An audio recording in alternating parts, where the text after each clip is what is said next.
no one's here. So I'm just going to wait a little bit. If you're watching this on replay, hello and welcome.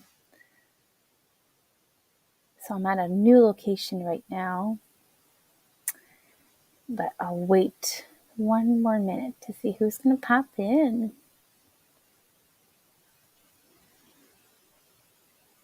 Is there anything special tonight?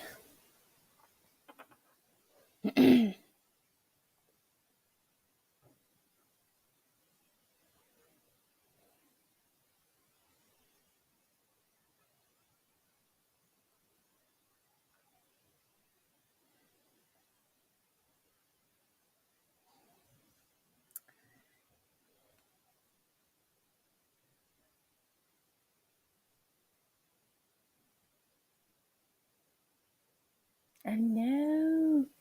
Am I going to be the only one chatting? Okay,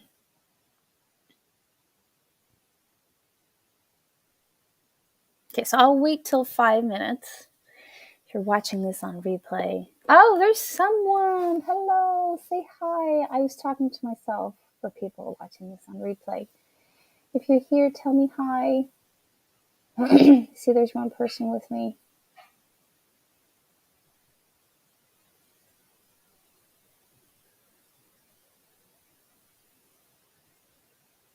Unless you're unable to comment.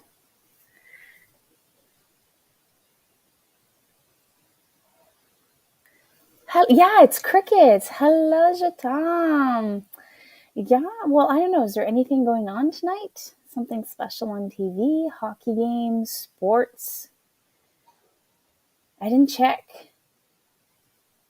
I know there's hunting season starting, so I know that the hunters, I know Remy's out hunting. Jack and Lindsay's also hunting. I don't know if Tracy from Tihan 141 Homestead is hunting, but it is hunting season. But I'll wait a little bit, see if there's more than one cricket with me. So, since you're here, Jatam, how was the closing of your garden? You must have felt frost by now. We've been having a couple of nights of frost, a little bit of snow, a little bit of rain, ice, mix of all. We were back under over 0 Celsius, and then I think it's safe to say that we're fully going towards fall is going, and we're going towards winter. Do you hunt? I can't remember. So if I look at the temperature that we have coming on, so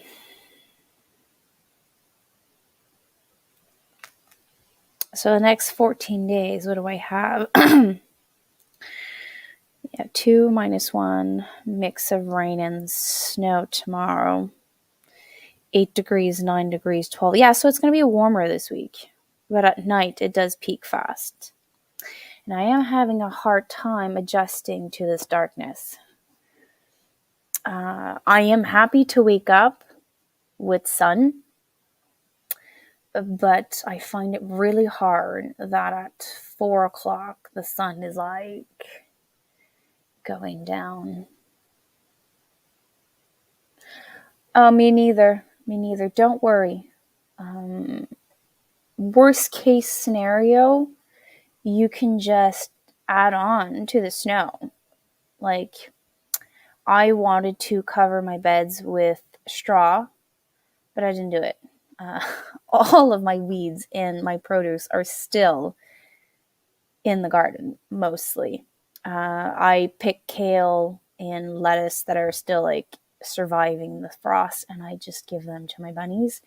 Same thing, I had some cabbages that split. I just give it to them. And if I have time this week, I might cover a couple of beds. So I did cover the 3 beds of my garlic. I did weed and cover 1 more row, but the rest is as is. So, and I kind of have a hard time removing the plants. That's how I got stung 3 weeks ago. 3 weeks, 4 weeks ago, by a couple of bees. You guys call it, it's not honeybees, it's, they're in the soil. How do you guys call it? Wasps, soil wasp. And I got sting like a couple of times here, and a couple of times in my head. And I was swollen for like 2 weeks. And my skin is, I don't know if the camera can pick it up, but my skin is like where the swollen part was is still like feeling different. Yeah, no, not bumblebees. Not those one. Those won't attack me. It was wasps. They were little. And is because I was removing some of the tomato plants out of the garden beds. Yeah. So I'm kind of terrified now when I see bees. Honeybees I can tolerate, but as soon as I see a wasp outside, I leave. Like I still have bumps like in the back of my head, like they're still swollen. There's nothing I can, like I'm trying to, I've asked my husband to see if there's like still something inside. And this part scratched for weeks. And you're not supposed to react like that. So now I do hope that the winter will ease off this new fear that I have. I didn't particularly like them, but I didn't fear them. Now being stung a couple of times, I don't feel like emptying my garden beds. So here's my train of thought. So I'm just going to leave the produce that's still there.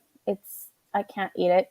My animals, if they have a chance to eat it, woohoo. If they don't, it's going to decompose and it's going to do something for my soil next year. The deeper weeds that roots really deep and comes back year after year, those will be a bummer. They'll be a harder chore in the spring, but I will deal with that in the spring. Yeah, they were very aggressive with me. They ran after me. So I had two stuck in my shirt and I just like whipped them off like that. And I just started running towards the house because I was in pain. It was like I felt like needles inside of my arm, and they ran. Well, I don't know if you can call it ran after me, but like I ran from the garden to my house, and they actually followed me and stung me. So it felt like being like in a cartoon. So they probably are more aggressive because it is the fall. It's getting colder. They need to prepare for the colder months, hibernate, whatever they do. But they didn't like me disturbing their nest inside my raised beds. So I'm kind of scared because we are talking about reorganizing the raised beds next year. And knowing what I've been going through health-wise this year, I'm going to take a different approach. Hi, Dave. So we're taking I want to take a different approach. So I am sadly affected by the instant gratification that has been widely spread. And I had this vision.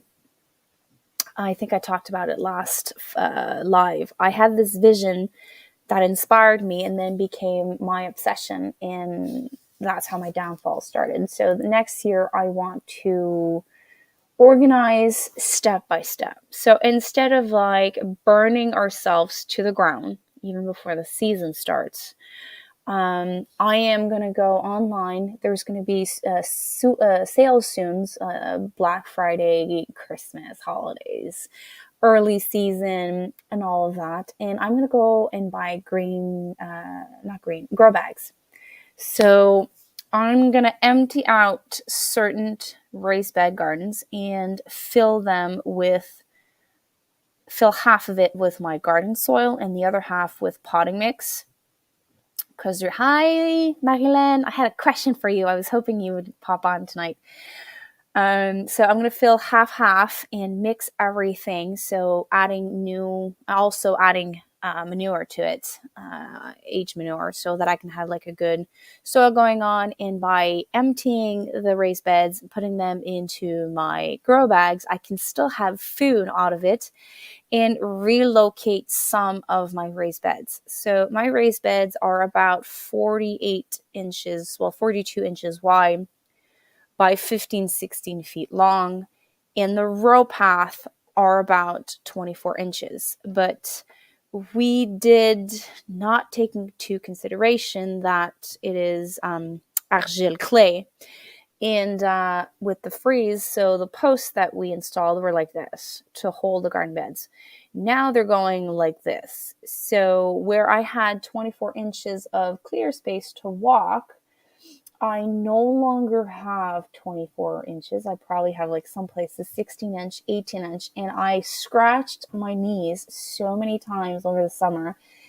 And I have like bruises. Like there's pictures of my sister, not my sister, my daughter took pictures of me this summer, and like I was looking at it and like my legs were bumped, scratched almost everywhere all summer. It's because I was bumping myself so many times, and some of them are rotting. So we removed one already, and there's another one that needs to be removed because it's literally falling apart. I have no idea if it's even going to survive the winter.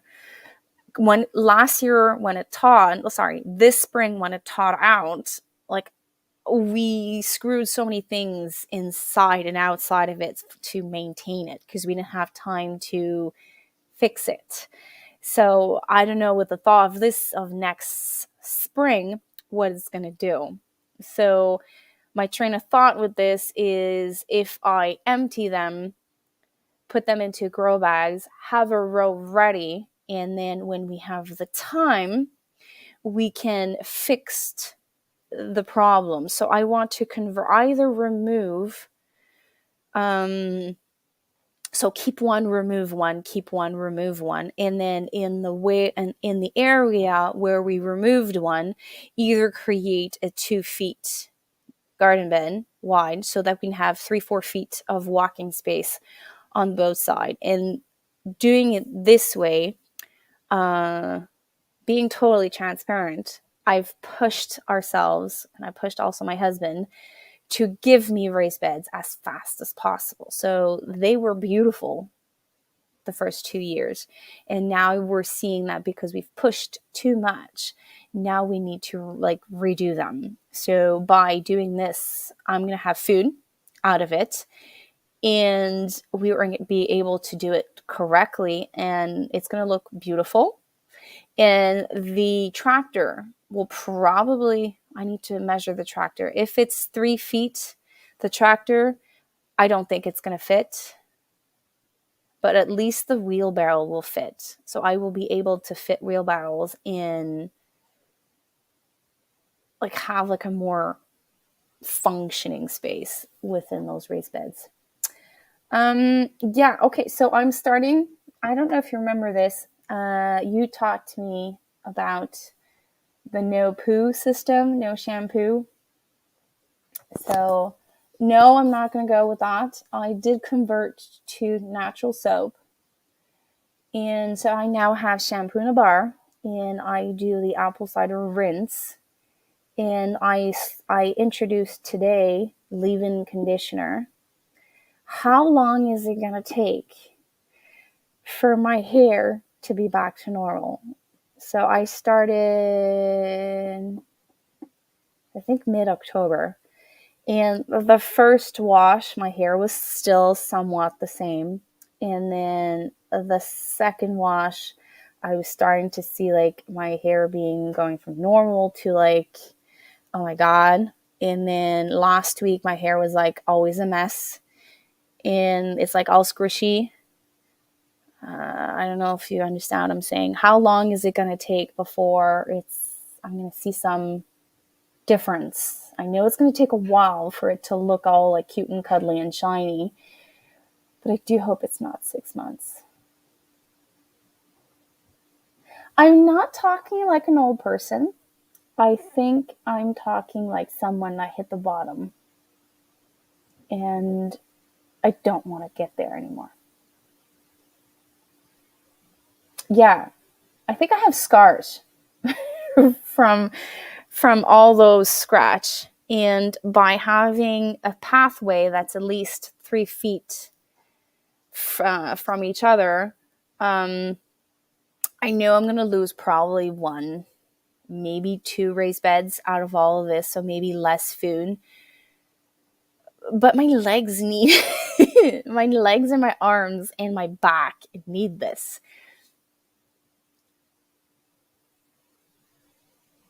Mm.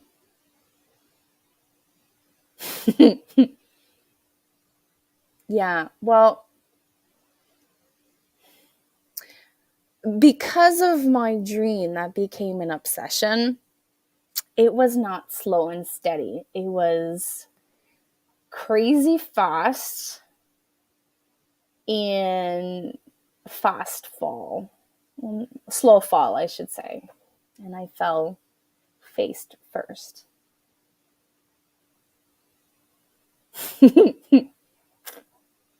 Yes. Well, I think so, because it does stain my toilets, but not my tub.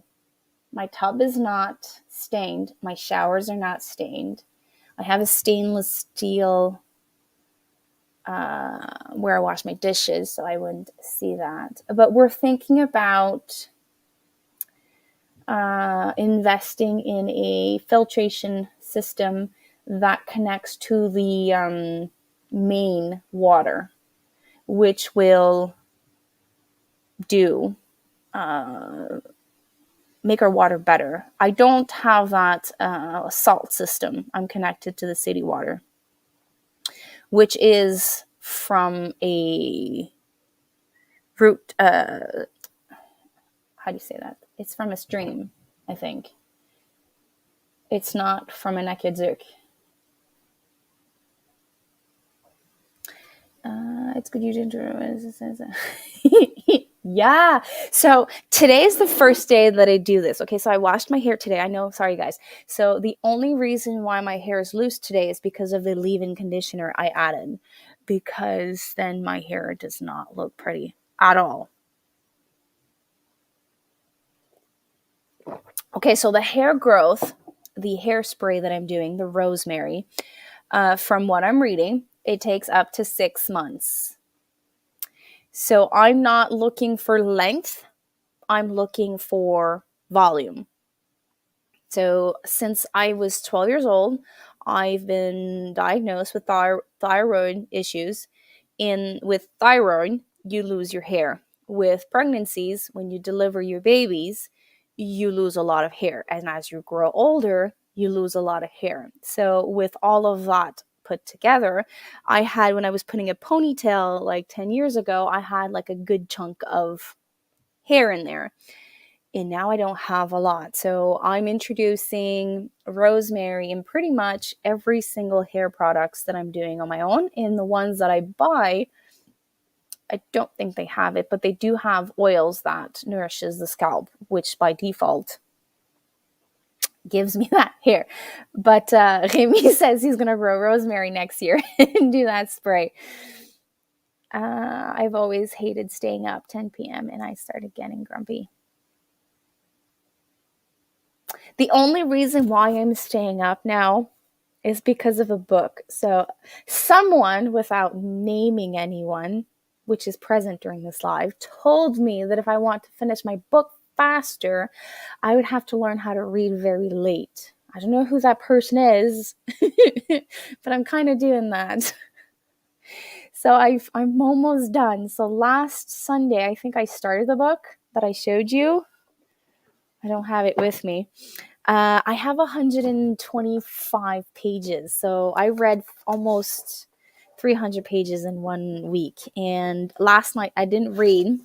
I decided I was going to catch up on videos on YouTube. But I did receive the second one, which I'm really looking forward to. So I'm reading the first one right now. So instead of doom scrolling, this is how I've seen so many people call this doom scrolling for hours. I try to either audio book, knit, crochet, puzzles, books, solitaire, anything that will make my muscles of my brain work. That's what I've been trying to do. And I actually sleep better. So it's been 2 weeks at least that I'm doing this, and I'm seeing like a whole lot of difference. There is one thing I read this week, that caffeine in the afternoon is not the most logical. So I'm trying to not have coffee in the afternoon, which I love. I'm trying to replace it with tea, like herbal teas. Some days I manage to do it.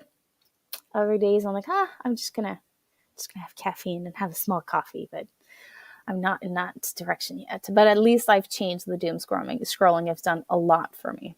Okay, so I stopped no poo because my hair never got to the point I was happy with them. It took a good 3 months to stop the sticky hair, but it stayed greasy. Oh, that sucks. Hard water is harder because it causes buildup on your hair. Okay, so one YouTuber I'm following suggested a scalp scrub, and I've done it, and it gives you volume also, and it removes all the buildup in your scalp. And also there is a trick that she talks about. She adds something to her shampoo to help. So if you want, I can send you that blog post if you want to read it. I'm with bar soap now 2 times a week. Yeah, same thing for me. So the original goal was, when I started slow process. I remember you told me about this being like an ongoing thing that's going to take lots of time. So I started with shampooing 3 times a week instead of like almost every day. And then I started the bar soap, and I still was washing 2-ish, almost 3 a week. And now I'm down to 2 times a week. They were like, I was going to go for once a week for washing my hair. But like, if I'm going to do the cleanup of the coop and already washed my hair, I'm still going to wash my hair, especially if like I've done like compost duty or clean up the poop and all of that. But the original goal, at least I'm at that. So 2 times a week. Hello. I don't want to mispronounce your name. So Regigamin, I'm so sorry. Is there, can I call you by your first name? But hi.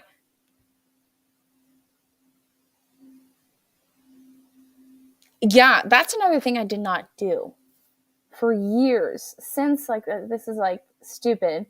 I stopped brushing my hair because I was like, if I don't brush it, I'm not gonna lose it. But stupid, you're still gonna use it. You're still gonna lose your hair. So to stimulate your scalp and to have like better results, you need to, I try to brush my hair in the morning and before I go to bed. Not always happening before I go to bed, but I try at least once a day. Because it distributes the oil from your scalp all the way down to the end. Longer your hair are, the more you have to brush. I was thinking of growing chia. Yeah, I saw that. Did you see the car? There's someone that had chia all over her car for like, I don't know how long.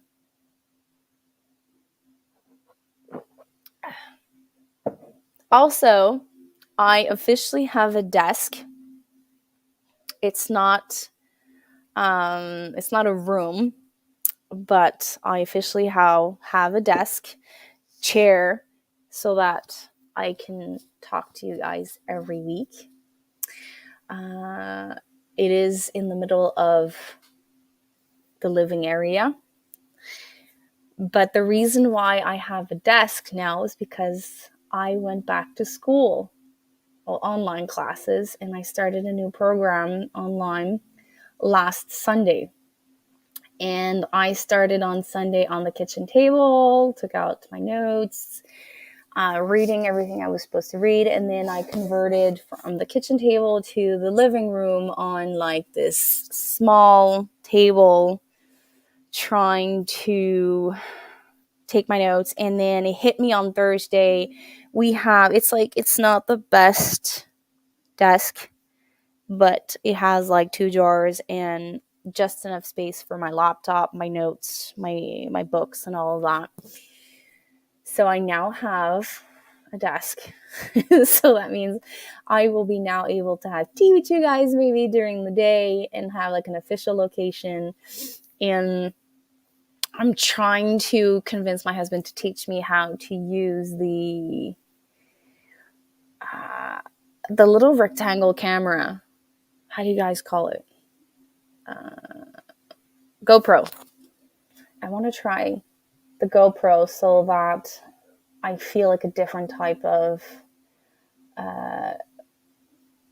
it's a GoPro. So with my phone, I find that, I'm starting to have a problem with my phone. I don't know if you guys picked it up, but sometimes when I film, there's like this distortion noise on the start of certain clips. And sometimes I'm able to remove it, sometimes I'm not. So I think my phone, I maybe dropped it once or twice too much. And I'm thinking if I can convert to the GoPro and let my phone go, I'll film and just use the GoPro. So I've only heard good things about the GoPro. So Remy now has one. Lindsay also from, my memory's losing me tonight. Lindsay and Jack. Can someone remind me their YouTube channel name? I only think of the raccoon. Ren's Homestead. So she literally works all the time with the GoPro. So I'm also thinking about that. And I did receive a drone. So I'm such a hard time flying this thing. And then my kids saw that I received the drone, and I gave them the drone with the manette. My kids took the manette and the drone was going everywhere. It took me like a week to figure out how to work the damn thing. Oh, sorry, wrong word. And they just took the controls and they were able to fly the thing everywhere around the house. So I'm trying to figure out the drone. And on my spare time, I'm going to try to figure out. I don't think it's I think it's the Hero, but I don't remember which model it is. So it's not the most recent. It was used. So obviously I don't know which model is it. But I want to try it out. I'm seeing so many good vibes, but you need to learn how to use it. That's what I was told. Hello, Life in the Valley. I hope you're doing well, and hope you're recuperating. You were in the hospital.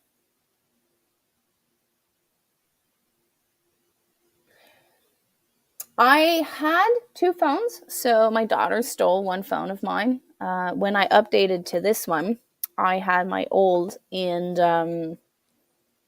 I was charging it, using it, and then it was both under my name. And then my daughter started taking pictures of her drawings, and her friend lives in our village, but like not on our street. So like it's like a 10-minute drive to go to her house. So they had these tendencies of taking pictures and sending them to their friends on their school platform. And I was having like a gazillion pictures of my daughter on my phone that I had to go through and like find my own videos. So I had to give her the phone. So it's her phone when she's here to talk to her friend. And I no longer have the option of giving her my iPhone address. We had to create a new one for the kids to use here when they have privilege to use their phones. So I love that. I love the fact that I could do a time, what do you call it? A time lapse. So I was using one of my phones to create a time lapse, and then I was using my regular phone to do talking or filming or doing something. And I had one on my mini tripod and one on my tall tripod, and I was creating this beautiful setup. Lost that. So if I could introduce, if I can figure out how the GoPro works and have like different style of like this, or different perspective of the same content, it kind of creates a more flowing content. So like, I'm seeing a lot of people having like a vlog. So someone's drinking a coffee and then you see this version, and then from the side portion of it you see another portion, and then it brings you to the next, what's the next clip that's going to be filmed. So trying to be more artistic in the content I create. But since I had such a hard time learning the drone, I don't know how the GoPro is going to go, but I think my friend Google is going to help me out. Did I miss anyone else? I saw another person come in.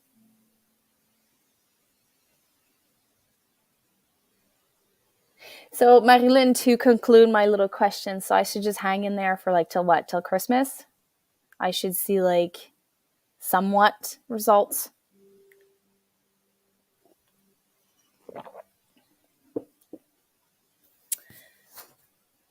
How is everyone feeling about the black 4:30, the cold, the ice, the snow?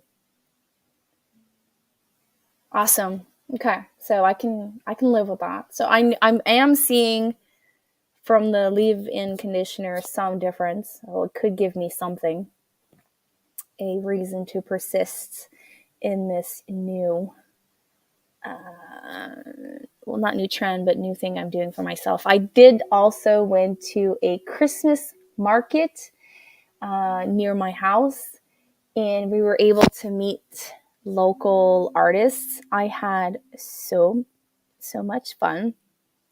I brought my daughter and my youngest Cedric, and there was like les cercles des fermières. They make like homemade stuff, cooking stuff, cookies, baking stuff, crochet, knit. It was so fun. Homemade jewelry, homemade ornaments, soap. There was actually a book writer that was there, a Quebec book writer I never heard of, that I was able to meet. And then there was tasting. We were able to taste biscotti, popcorn. Yeah, we have ice. We had snow. Shh, don't say it too loud. So I found something super cute for my daughter. I think she's going to sleep with it for the next month. So a handmade merino wool hat with that real fur pompon on top. I'm so jealous. It was beautiful. She fell in love with it. She hasn't removed it since we bought it. And then I got, what else did we get today? So my son wanted a Luigi ornament for the Christmas tree. And then I explained to the kids that this year I want to do Christmas a little bit different. So I normally take out the tree, put the lights, and give them each ornaments and tell them where I want the ornaments to go. And I have ornaments that were from my dad's parents. I also have ornaments that belong to a friend of the family's parents. So they're like old and they're in glass. And every year we break some. Obviously, we have Luna this year. I have no idea how she's going to react to a Christmas tree. When she arrived at the house this year, it was in February and it was already gone. So I don't know how she's going to handle the Christmas tree. And normally we put the tree where my office is. So I don't know what we're going to do this year. Anyways, so we're going to do a DIY craft thing. And we're going to start this, I think, the last week of November. I'm going to go to Dollarama and I'm going to buy supplies and also Michael's.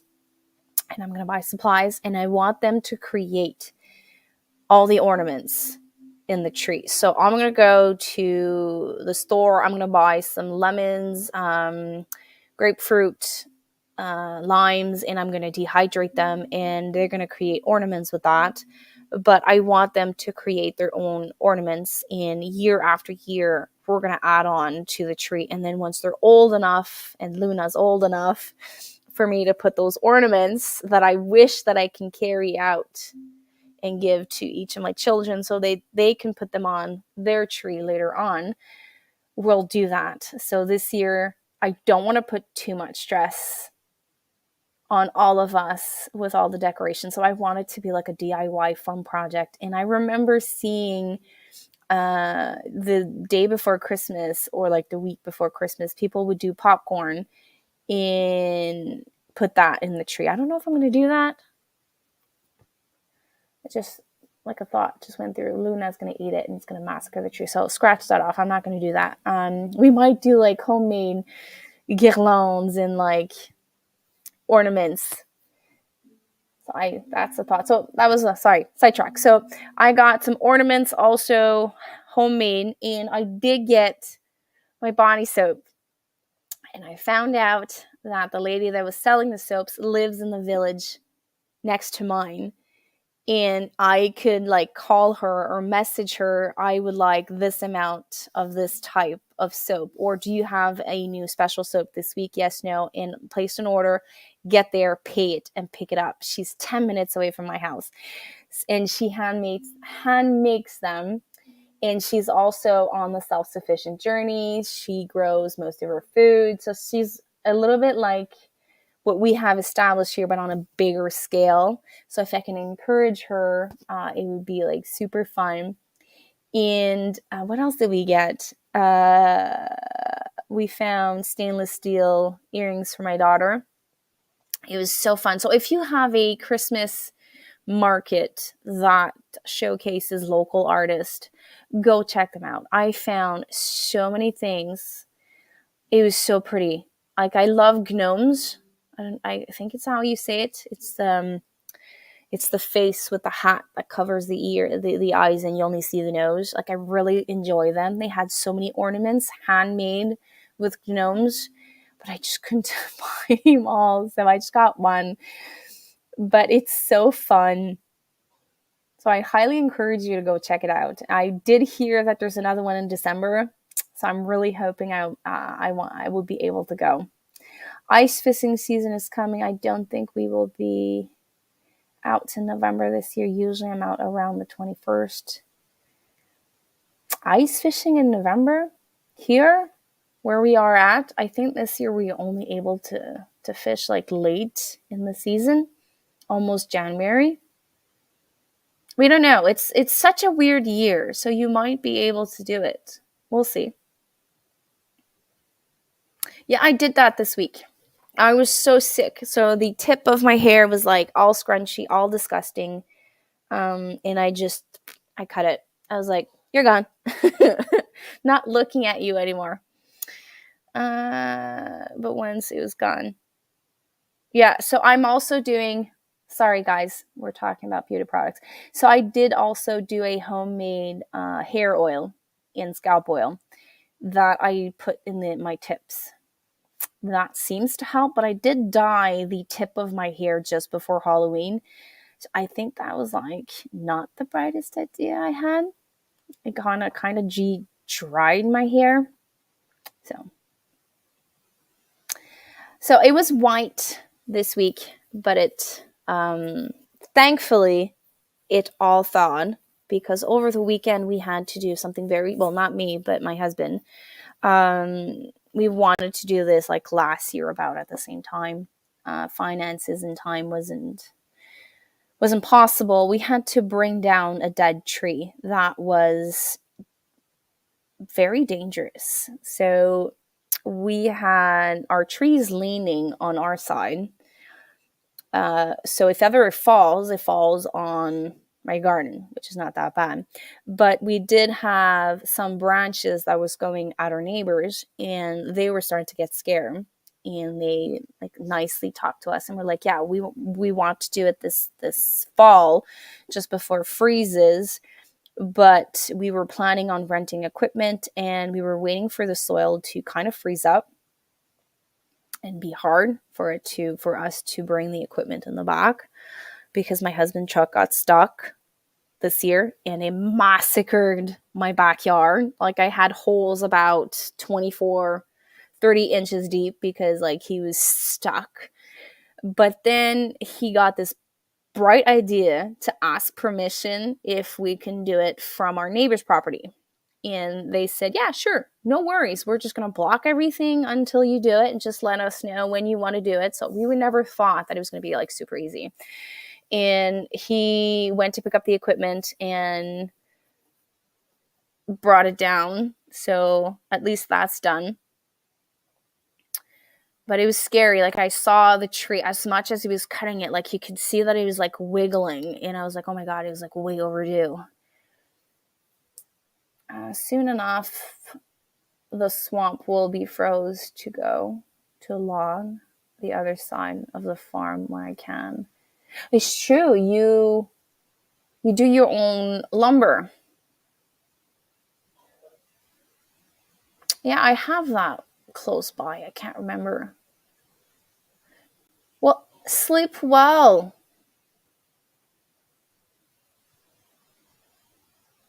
I hope you sleep well.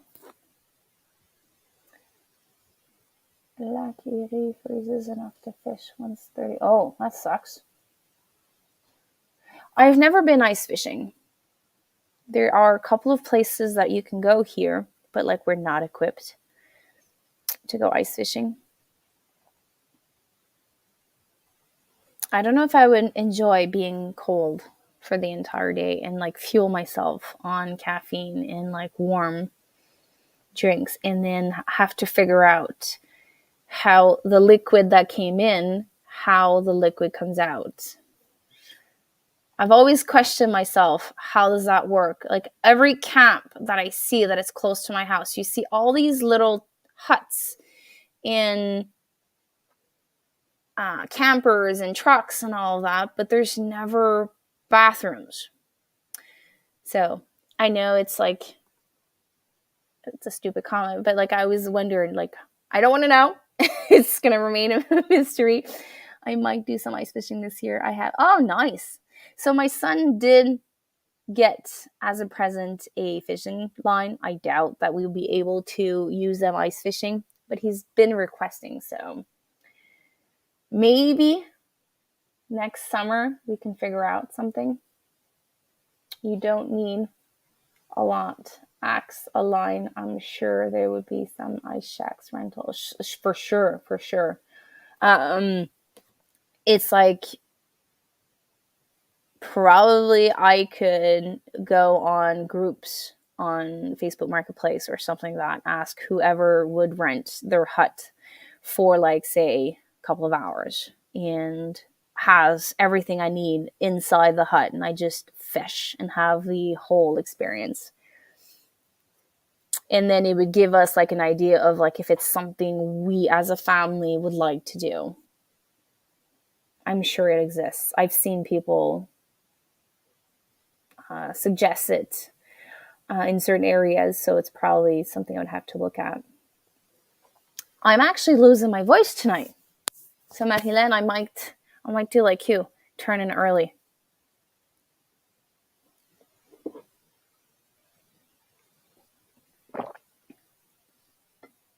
I'm also starting to can this week.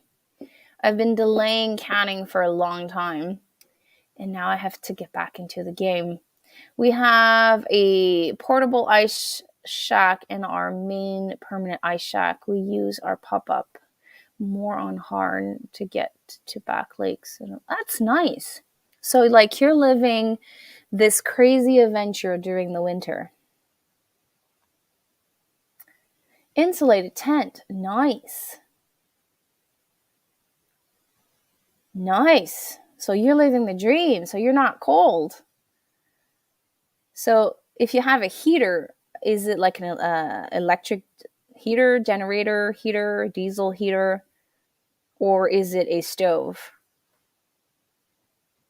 I saw in one of the YouTubers that I watch on a regular basis, they have a Arctic tent, and it came with a little tiny wood burning stove, and they use it as heat as well also, but they use it to cook.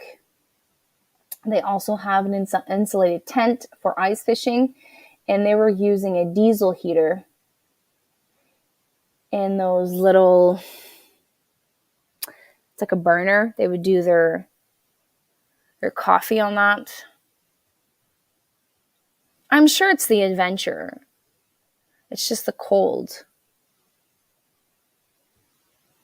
Pop up is a buddy heater, and our big shack is, ooh, nice. So it's toasty and warm, and you're not cold.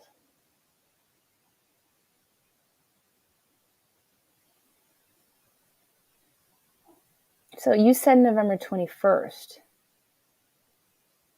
That's in like less than 10 days. So you think the water's going to freeze enough for you to be able to go fishing?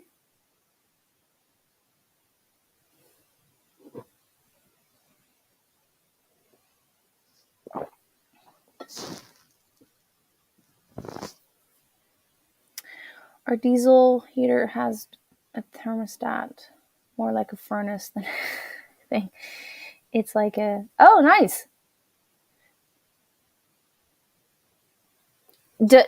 Is it like worth it fish wise? Like, do you bring enough for freezing? Or it's more like a sport where it gives you like today's meal and the meal after, for example?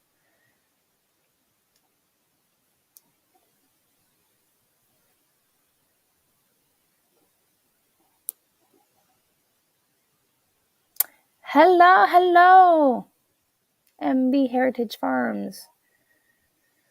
Usually we're out around that time, probably early December this year. I think so. It's still like a weird winter, fall, because we're still technically in fall. So we have like super cold, super warm.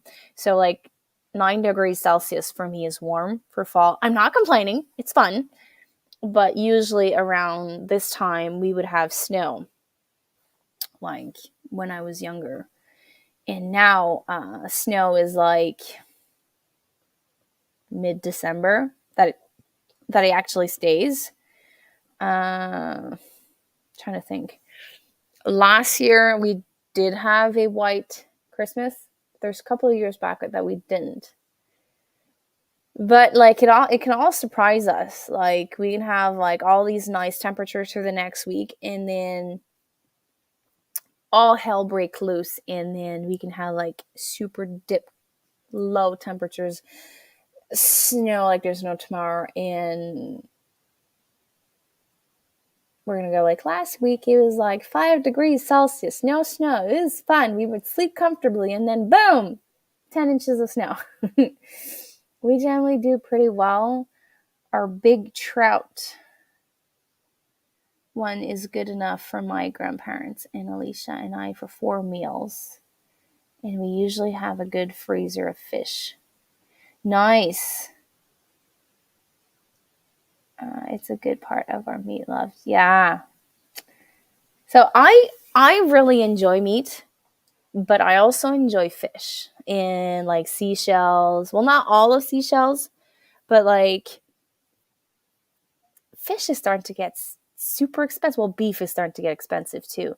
So fishing was always something we were looking at as an option. But then unless you're geared up and you have access to some types of lakes like you have, we don't. We would have to pay for the entry of a park that has boat access and fishes, and then pay per pound for the fish. So a friend of ours, that's what they did. So they went to this Sepac Quebec park. It's a state park or province park, can't remember. And they had, you would buy per pound. So you would go in the water and then you would weigh all of the stuff that you took out and then you would pay per pound or something like that. Or it was, you were entitled to this many fish, but then if you wanted more, it was something per pound. So it was almost as expensive as the store, but then you still had to process them and gut them and do all of that. So I don't know. Like, I don't have access to like a lake. The closest that we have as my house is a stream. I don't think there's any fishes in that. If there is, I don't think they're consumable. What I do is study fish online. Oh, that's a good point. That's a very good tip. So I'm going to bring this up. So study fish online along with, I don't know what this means, BRMB trail maps, and it shows you all the stock lakes, crown lands. Oh, crown lands. I didn't think of that. We can use that also when, if ever Fred goes fishing in the spring. That's so fun. Thank you for sharing that information. You're next to Ottawa, or you're closer to Toronto? Campsites, boats, launch, everything could ever want to be R&B, trails, map work offline. Okay, so this is what you find on the website. Oh, it's an app. Okay, so let me bring this up.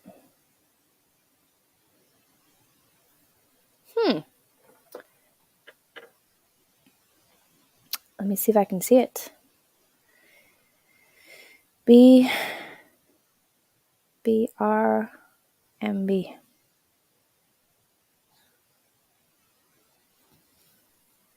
Oh, nice. Hunt. There's some for hunts. Okay. There's two different options. Cool.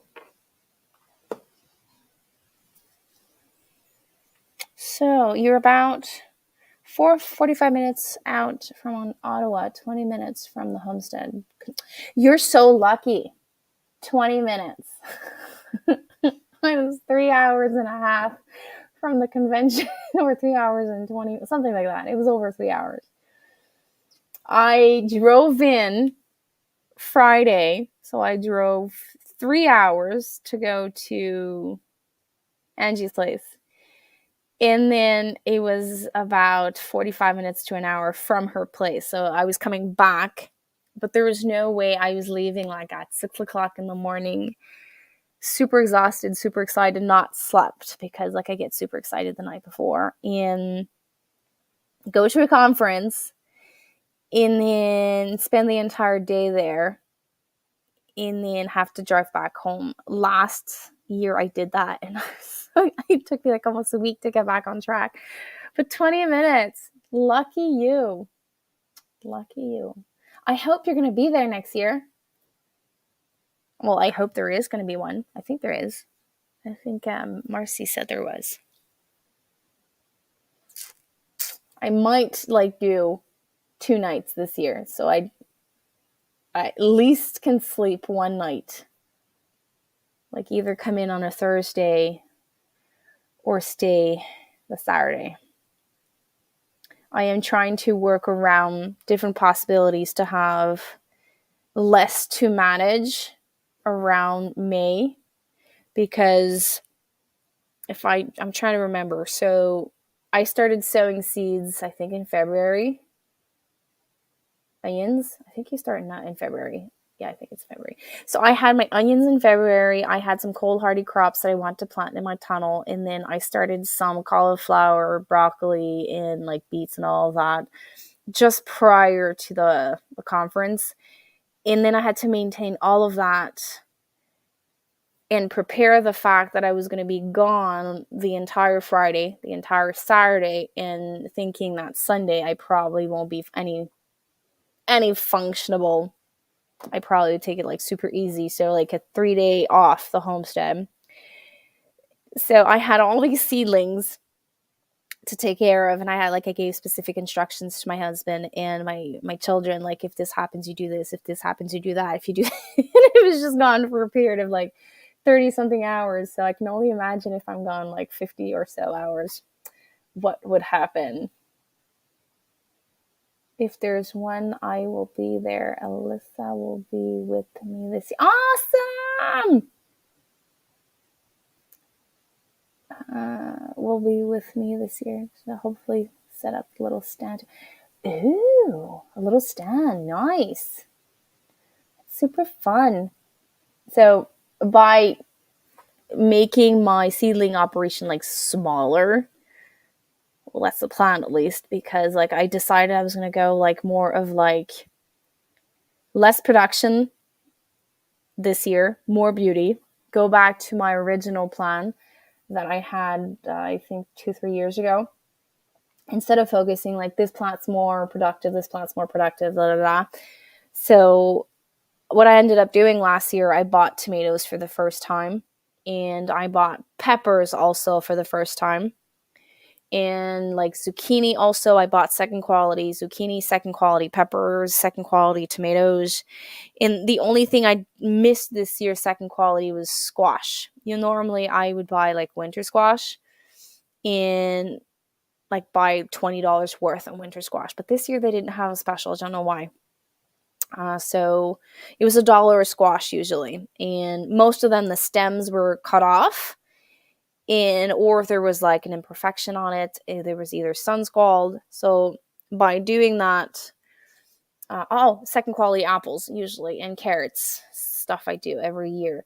So by doing that, like I'm creating more work for me and my family for that particular weekend, but I'm making on a long period, I'm creating less work so that I can enjoy what I'm doing on the farm and like not feel stress if I go to a convention or if we are invited to go for a weekend to do blah blah blah or XYZ. So we'll still figure out the gardening part of things. I'm starting to get better. So may be able to get the greenhouse winterized and have a wood stove. Yeah, I had that idea, wood stove, but then it never came out. If you are able to install a wood stove, it would be great. Like, it's something I always wanted.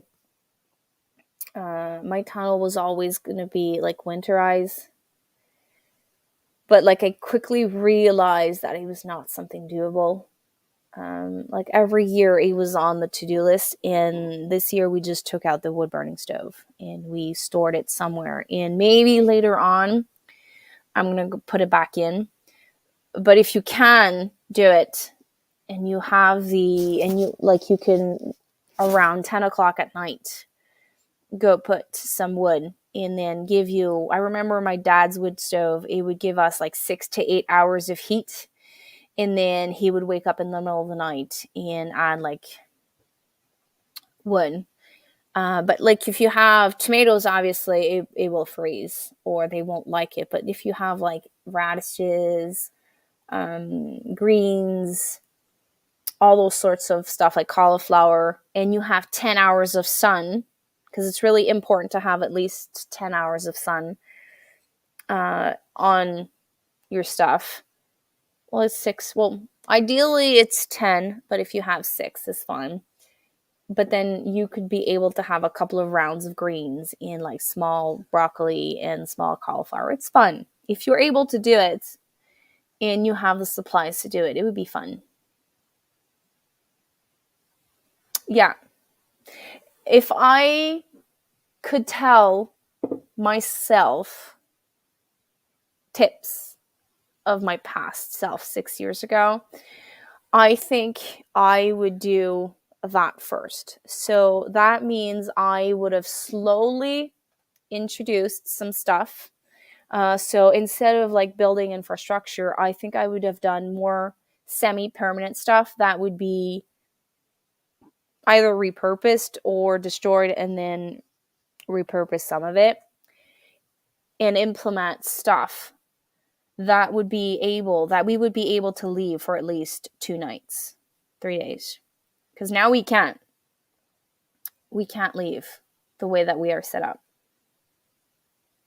And I'm obviously could ask some neighbors to come check my chickens. We did do one modification to our chicken coop.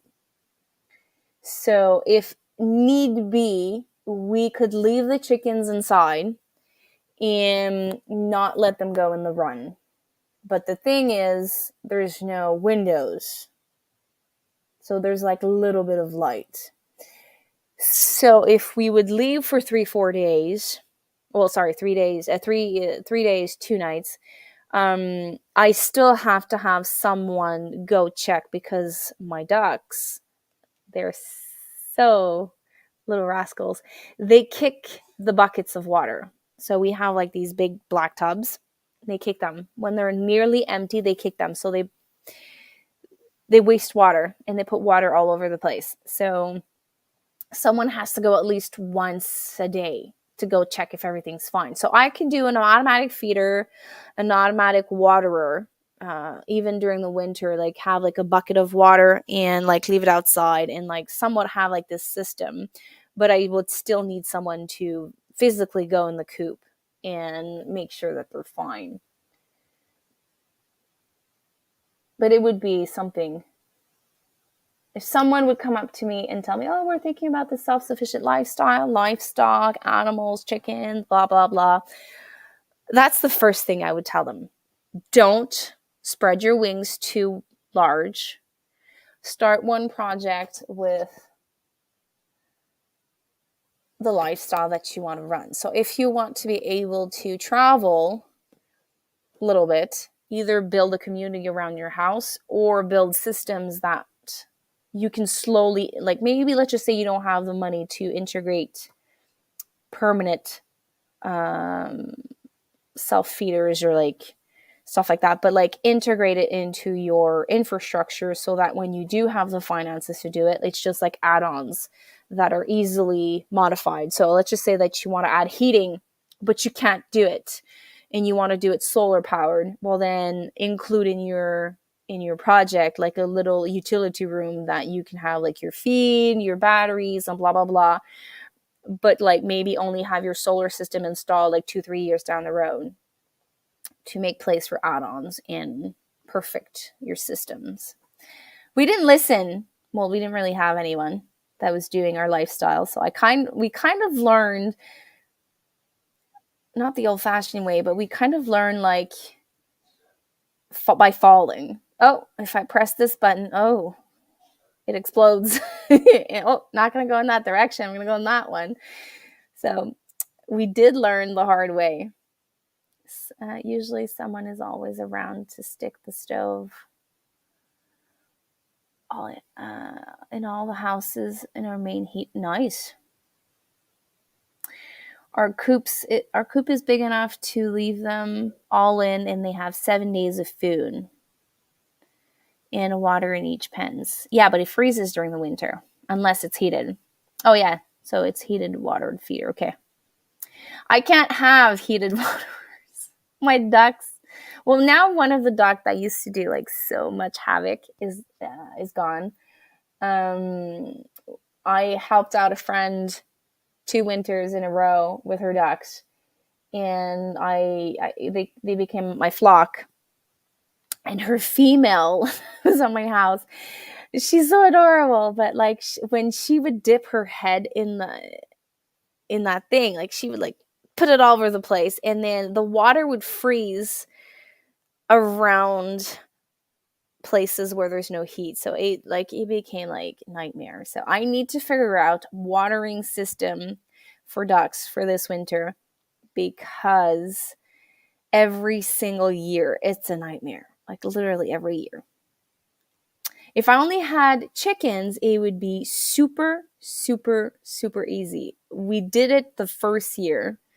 So we had a huge bin. It had 3-4 days of food. And we had a livestock water heater thingamajigger that you put inside your tub. And we would fill it, and it would give us like 3 to 5-ish days of water. Once it was getting really, really low, and it was like slowly to the end, the water would freeze.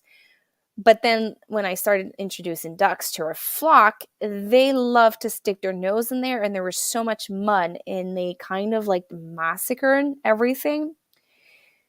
So I think that might be the last year that our ducks are with our chickens during the winter. I think I'm going to separate them, watering, at least watering wise. So like they might like have a door for the chicken and a door for the ducks, and they will have like an area to them, and the chickens will have an area for them. And then I can actually have that, like just buy that livestock heater that I put in a bin and just fill it every couple of days and be in, like, the chickens don't go inside of the water. The ducks do. So I don't know if we'll be able to do that this year, but I know that it's been on my mind for like at least 2 winters now. Litter method and everything is fully. What do you mean by litter method? My coop is like semi-insulated. There's only one wall that's not. I missed the comment. They usually stay. They usually stay in there all winter. They are spoiled. Chickens don't like snow. They don't. The ducks do. I grew up more the Bushman way. At least I grew up the farm. Oh, that's nice. It does like a nice combination. And my grandparents grew up on a homestead. So you guys have knowledge. That's so priceless. And you have the advantages of being young. And you have the advantages, I think, if my memory is correct, you don't have any children. So you are able to work on your infrastructures and build with the knowledge, but also integrate your flavor, your style, the way that you want to represent your homestead with the baggage that was given to you, and then adapt it to our conditions. Obviously, our winters are different, our summers are different, and maybe there's stuff that you want to do that they did differently. So it's a real blessing that you were raised up this way. I was raised in the suburbs, and we had a little garden, and I was never introduced to soil. I killed every single plant I had inside of my house when I was in my apartment, and I never thought I was going to enjoy like not working. So on a piece of paper, I am a stay-at-home mom. But my job is, I don't know how you can call this job, like it's self-sufficiency, non-attainable in this lifestyle, ... That's like what I do. But not having that knowledge, I mean, would have been such a blessing. Have you tried the heated hose? Horse, I think that's what we had.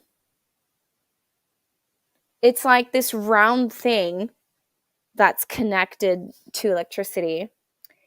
And then we would dip that into I think it was a 5-gallon No, it was more than that. Anyways, 10-gallon waterer, and we would anchor it. So you know those big blue barrels that you put water in it? We found some on the curb that would split in two, and we would secure them in bricks, and we would put the water in that. It kind of looked like a horse setup, but lower, and we would put it on an angle so that the hens would be able to go to it. So that was one of the systems. We did also have another system, but sadly an accident happened. So we bought a heated garden hose in an insulated water pipe. So the water was coming from the house. It was insulated, and then there was no damage when we would start the water. And then the water hose was also insulated, so we were able to bring the water to the coop. But we forgot that we placed it where it was. And we had back to back to back, like so many snow on one week. And my husband passed the snowblower. And it passed in a snowblower. So we lost that. I was so sad. It was such a perfect thing. And he kinked it in the middle. So instead of like, if he would have kinked it maybe in the beginning, we could have maybe asked someone or tweaked or YouTubed it or Googled it how to fix it. But it's right in the middle, and he bought 100 feet. So we needed 100 feet because the water's to the house and the coop is at the back of that, like a mid of the farm. So, but I think that we're gonna give a try to that gallon. I'm gonna ask my husband if we can separate the ducks this winter and like have like two systems, because it would be fun to have an automatic feeder for the ducks, the hens, for the food at least, that they have like a full week of food. And then all I would have to do is go from inside and fill the water, because like you need to make your life easier, because in the winter it's a chore that I don't want to do. Like I open the door and I have like all this ice coming in my face and all that snow and all that cold. I can deal with snow if it's like not -40. So if I always try to make that chore like more fun, more easier on me. Water bowl. No, I did not try that one. Think of that. It was not a boil. It was a heat element. Now you're intriguing me. So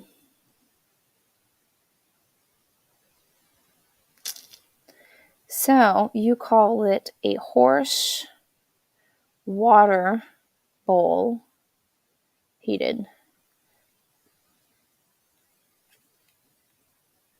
See, we had 3 different systems. So the first system we got was this. It was like, hold on.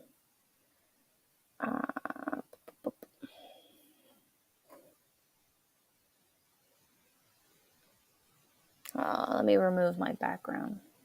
You're going to see my renovations that are not complete. Here. Okay, so. Oh, where'd it go?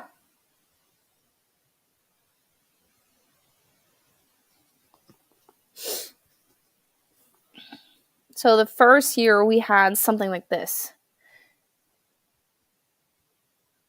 I would put that in the waterer, and then that broke. And then we had something different. Another similar waterer, heat water. But I never saw a bowl. You're talking about this. Wait. Are you talking about this?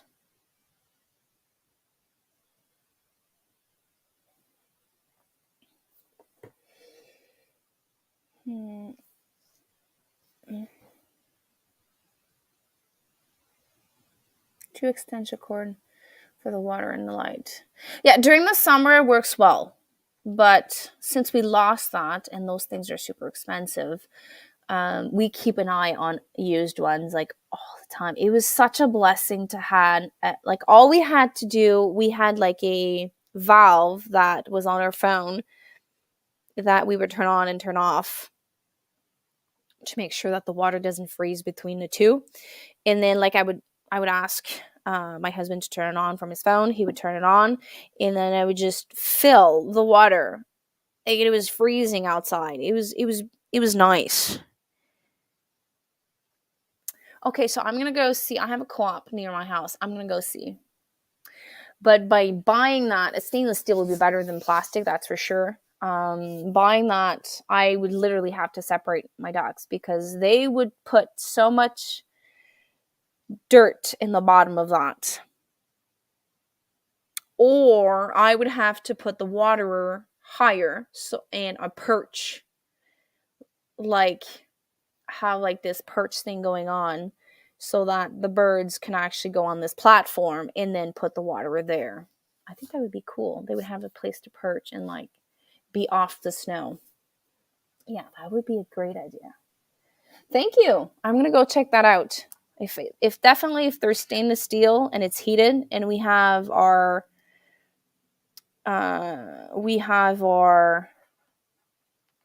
I think our batteries still work for our solar system. Everything works on our solar. We can't bury them 3 feet. There's water. We dug holes to put the posts of my garden. Some we would hit water around 36 inches. And some we would hit water, I think, at 2 feet. So I think I did ask. He said that we need to bury it, but in like a cylinder or something. He said something about we would have to take precautions. I don't know what that means though.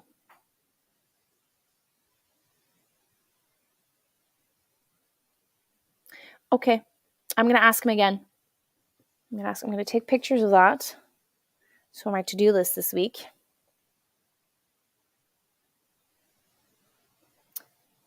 It would be a pain in the ass. I do hope I'm not going to get flagged doing this. So I'm so super sorry if ever I offend anyone rewatching this.